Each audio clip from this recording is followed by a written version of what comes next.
practice in the art of hosting. And I found out this morning the thing that you have here in Mandarin is called 东南西北. In English, it's called a chatterbox. In Dutch, I can't remember what it's called, but I have a thing of this in my agenda to remind myself, and it's folded up like this. And my daughter found it, and she said, "Oh, Mom, you have such cool things in your agenda. What is it?" So I was explaining it to her, and she said, "Ah, okay, so it is like a spiral going into your inner self." And I said, "Yes, but it is something that you need to practice." So she said, "Oh, so it's like a muscle that you have to practice." So have that in mind, and after pick it up, we have 5 of them, and we can also give you the link of where to find them so you can have your own versions of it. So I'm just gonna go through each fold and knowing that it is, that's why we try to do that. It's not one-dimensional, it is interlinked, and it is a practice, a muscle that you're practicing, and it really depends on your own inner state, so to speak. So the first fold, I'm gonna take my notes.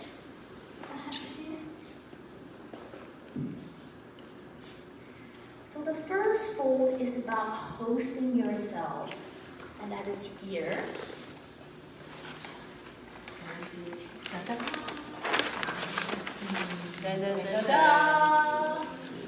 The hosting yourself. And when you registered, we asked a question like, what do you find it difficult when having conversation with others? And you've written things like, how do I make time to hear my inner voice? How do I stay unjudged? How do I hold my emotions and judgments and really identify their intangible intention?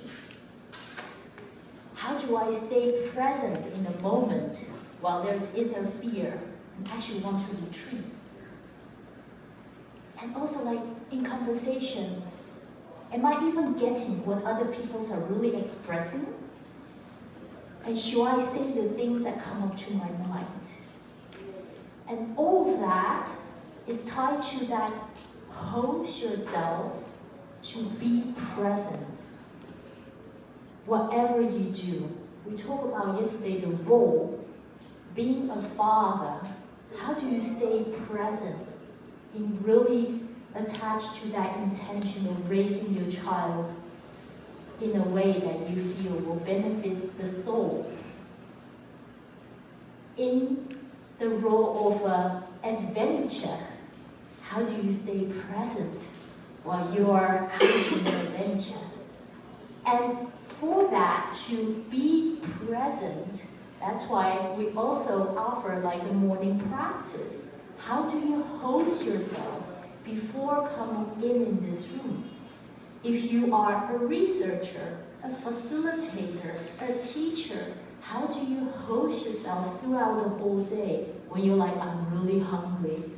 When you're like, I'm really uneasy? How do you host yourself to be a better person? So that's the first fold. And in this fold, the question is just simply, how am I present at this moment? With my daughter, I also do some kind of like meditation before she sleeps. And one day was really tough. She had a lot of tests and things like that, and we did the meditation. And then she said, Mom, if I get in touch with my inner voice, I'm such a present to this world. But because of all the things going on, I forget to unpack myself, for myself. So that is the question here. How am I, this soul, present at this very moment to be the best versions of me, free of the judgment, free of all the inner voices, to do the best I can be at this moment. So that's the first fold. And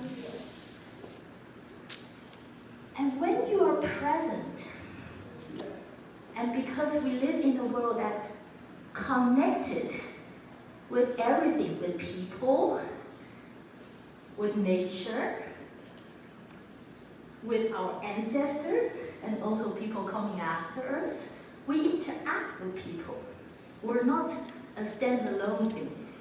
So that means when we are present, how do we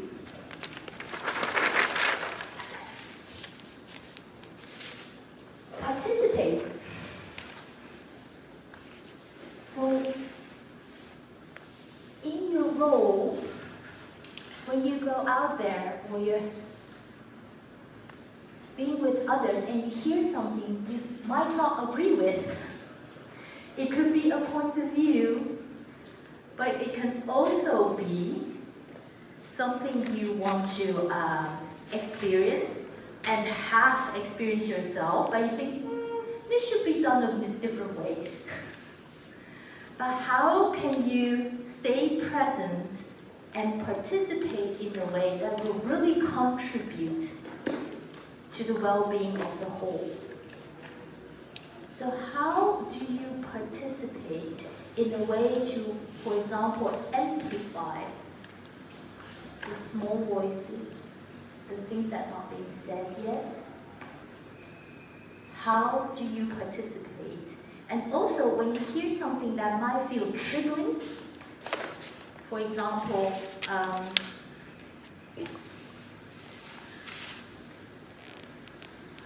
I do a lot of stakeholders engagement and people coming together with different views. So instead of saying, well, this is just buggers, this is bullshit, this is not, I'm like, what am I learning because of this?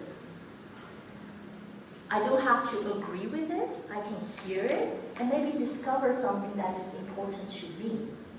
That's why I find it difficult to hear that. And then can I contribute and participate in a way with curiosity over judgment? To really ask the questions, to clarify.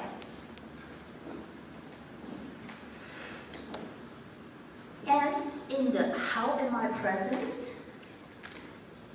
to the being hosted, it's about becoming a learner in that role.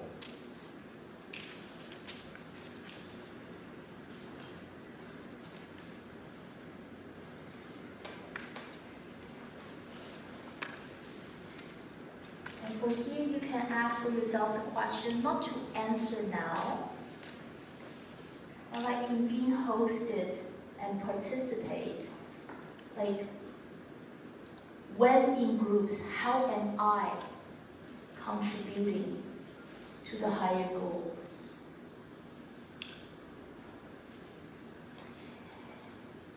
Then comes the third fold, and this one.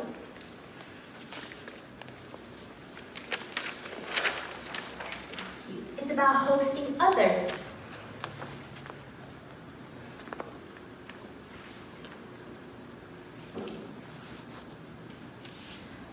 And this one is about hosting others, about showing up with really a clear vision of what is the need and the purpose here. And it could be anything. Hosting others could be a wedding, could be a gathering, but like especially in things like weddings or any kind of traditional, like the book of Priya Parker, The Art of Gathering, the purpose is the bouncer. It is not about pleasing others, but pleasing others in a way that is meaningful for the whole group. One of the jokes, like especially in Western weddings, where do you find the single people in a wedding? Any idea? Single people in a wedding? Attend the meeting along the wedding. Yeah, indeed. The single people are alone and they're at the bar, at the edge, making fun of the romance. Yeah, this couple is gonna last maybe, I give them 2 years. Because if the wedding's main things only about happiness and then you're not including the small voices, they will become the elders. So if you really think of that, if you design, for example, a wedding about what is your connection to the couple, and you will have stories scattered around the table to them to talk with, that could be different. So hosting others is really about designing the conditions for people to step in and to be their full self, to not feel less. And that means also to craft, when you're hosting others, a compelling invitation that either it's from personal connection or the question is somehow intriguing and it's calling them. And hosting others is not about, especially here in Taiwan, like facilitator, 主持人 or something. It's not about the one holding the mic. It is about like creating the conditions. It begins before the hosting. How do you invite people? How does the invitation look like?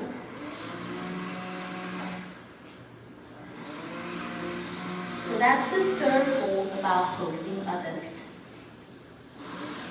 And when you host others, you also learn of the things that could be done differently.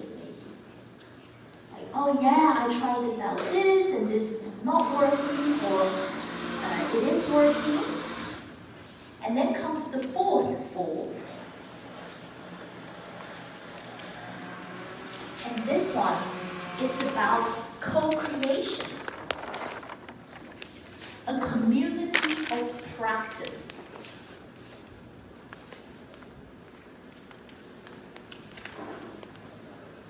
And this one is about, I'm just going to try out something without words. I'm going to ask you to stand up now and then without your notebooks. This is an experiment. Just stand in a circle together.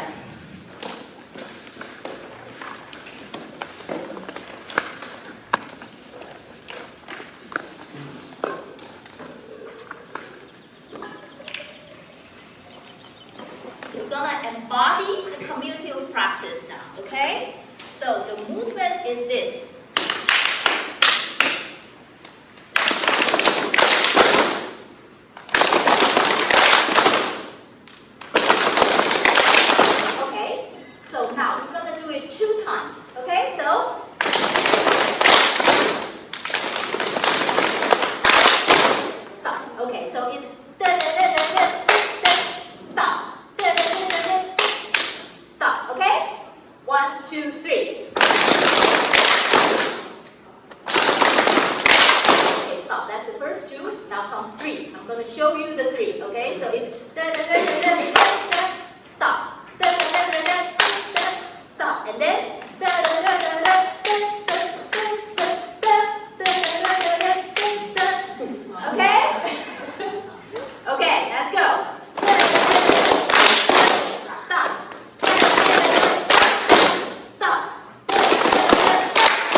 One,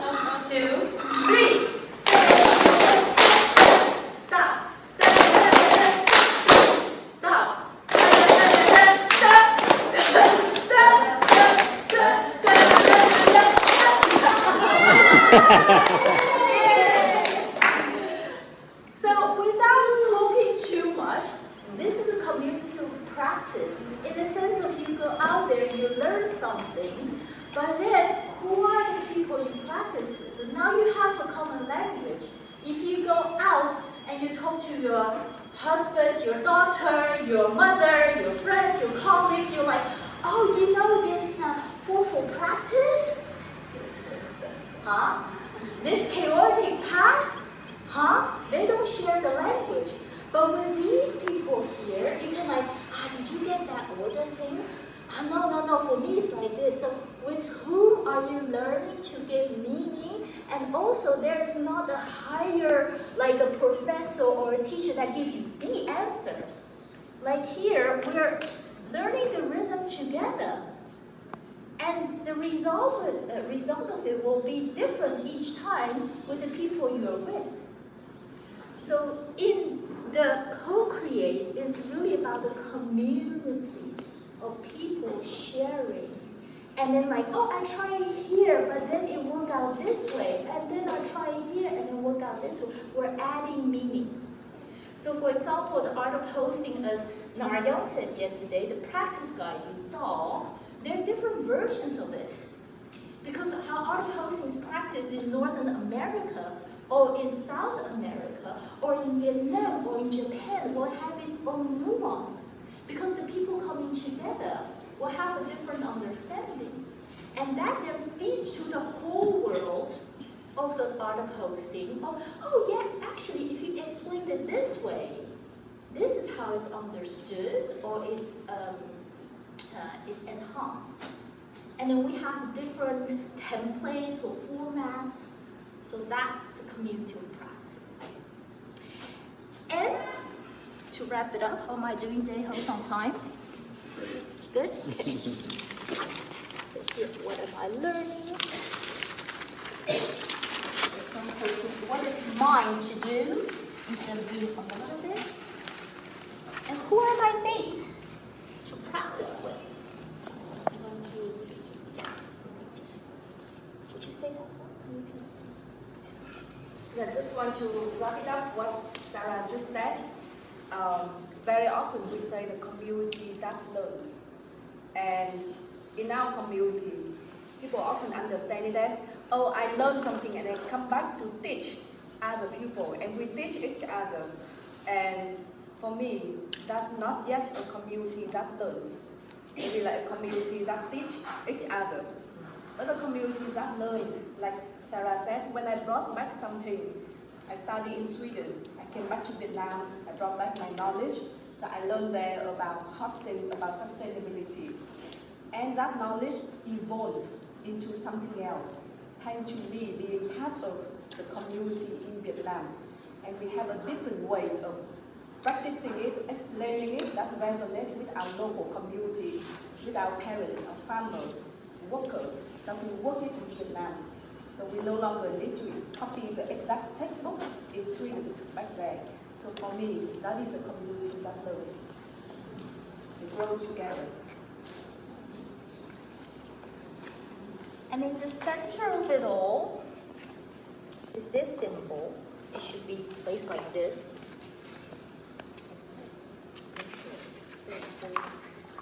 I love it, like in Asian we say sensei, and it's already, you don't have to explain it.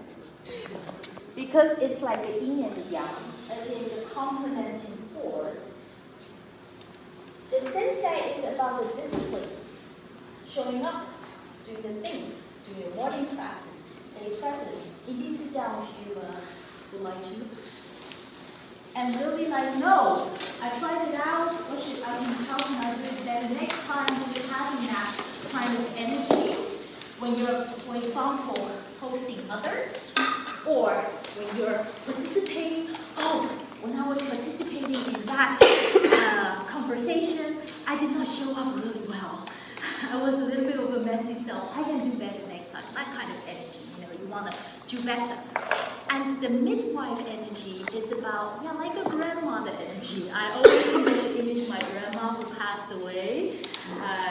When I go to my grandma, she will roll in with a roll chair, and then, she does not speak Mandarin very well because she didn't even finish elementary school. So like, and everything's okay. It's like non-judgment, So opposite of the sensei energy, if I will say, I show up under the messy self, I it's okay. Try next time, you know, 听菜啦, it's okay. But it's also about how am I birthing for the new opportunity. So it's indeed the one side is the discipline, how can you do better, but the other is like seeing the opportunity and helping it. And in the for example, how are you hosting yourself while you're in participation, and how can you then come to the better version of yourself and help others to do that as well in conversation? Or how are you hosting yourself when you're in a community of practice and you hear different views and you're like, oh, actually, I think it's different. And how can you really add to the higher purpose of the community? So that's why this is a great example of innovation within the community of practice. Like someone said, oh, you know what, make it in the chatterbox. And then you can see the 3D version of it. And then you fold it open, you can see the sensor and the steward. So people are adding meaning in the community of practice. Okay. That's the teach for the fourfold practice. And the question for you to ponder on are the 4 questions here. How am I present? What am I learning? What's mine to do when I'm hosting others? And who are your mates to practice this with?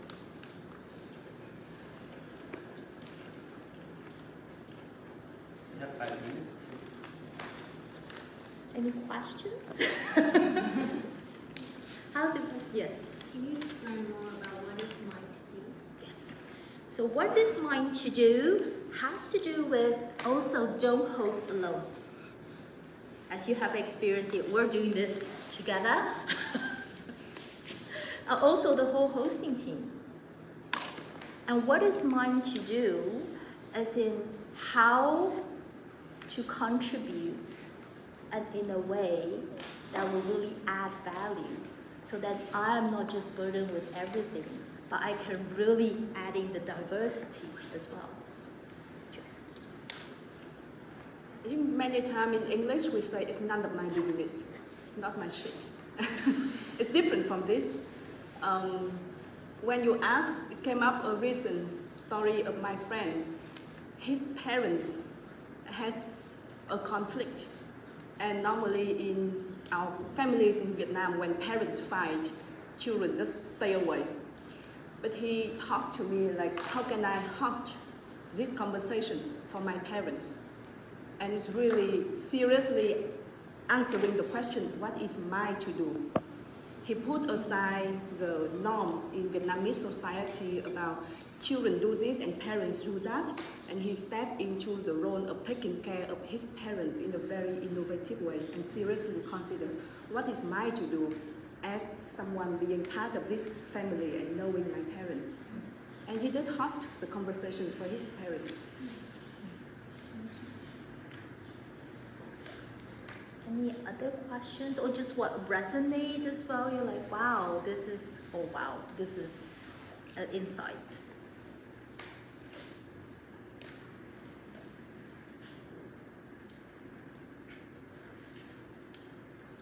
Or maybe we can use the 5 minutes as a silent reflection.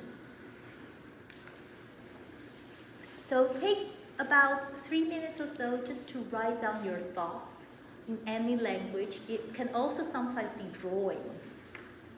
Hearing this, what comes up for you? Or would you like to explore more?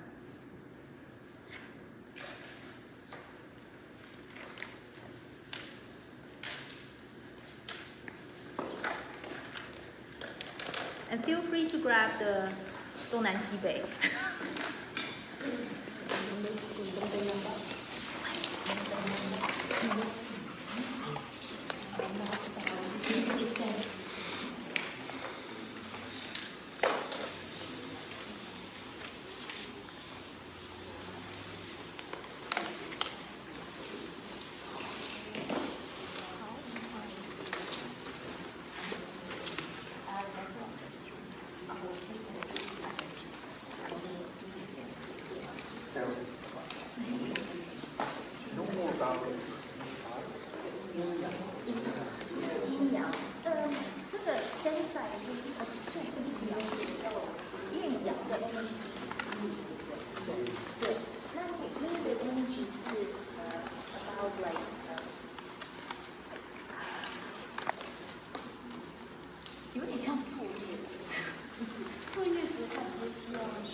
并不是讲说这个是对的，那个是不对。你会想说，如果像是这个例话你会想要怎么样 support others？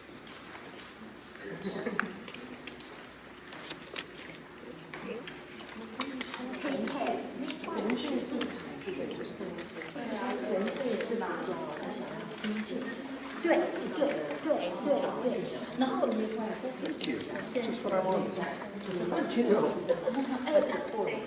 对，它是 support 你在inside， 可是也是 support other people from outside， 就是有点像阿嬷那样，就是想要你要吃什么啊，然后就是在 take care of others。神社在这里的方式是什么？没有，其实神社并不是说只是在这里，它是这样转的。对，我的意思是说，他在神社这边代表的意思是什么？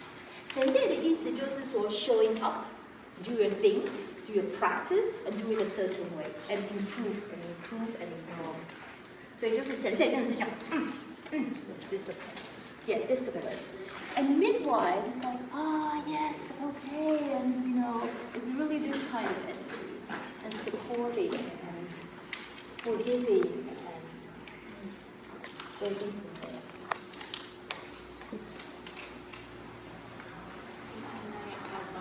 Yes.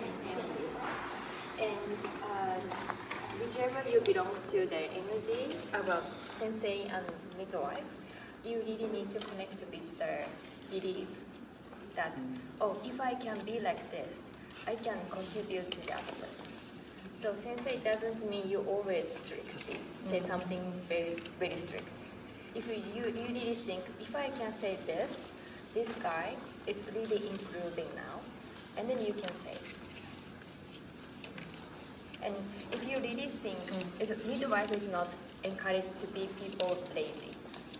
If you really believe that, it is not done today, but I'm really trusting that you will do it later, maybe in a few days, or maybe in a year, I don't know, but I really believe that you can do it later. So please connect yourself first to believing that this guy is going to do. And you say, that's the leadership. If I'm taking the role of sensei, is that I'm helping the other person to be better in service as a contribution, not to show off that I Exactly. Like better. servant leadership. Yeah, that would be a way of saying it. Yeah. Or it is not necessarily have to define in a certain way, but being a sensei, what can I contribute, what can I add value? As a midwife, what can I do to make it more beneficial? Awareness of my own state of mind. Yes, indeed. And it really all starts with really hosting yourself. Yeah. And how am I showing up? So to wrap this up as a conclusion, you all have a post-it, and the invitation is to write down your insights, maybe tied to a part of the fold, and then write it down and then stick it on. Like what is the thing you're learning? Maybe from one part of the fold, or it could be maybe even outside. Or what is one insight that you have from it?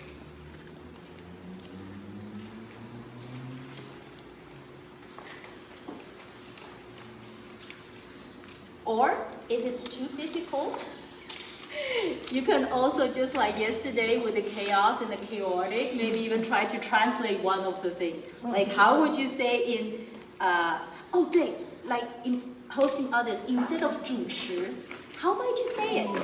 Knowing that it's not just about holding the mic, it's about creating conditions. So what is the word that would better describe it?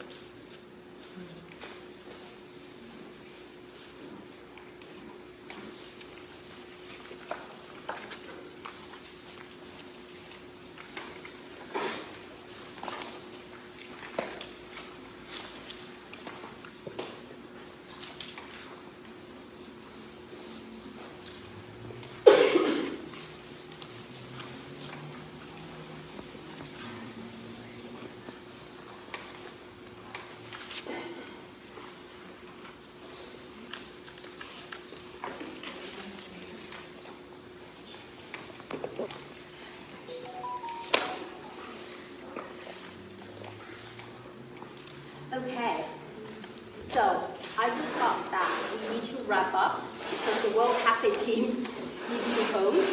So I'm inviting you to put your insights and stick it on the circle. The circle. Yes.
Okay, so thank you so much. This is this part about the formal practice, and now I would like to pass it on to the World Cafe team. Yes. So now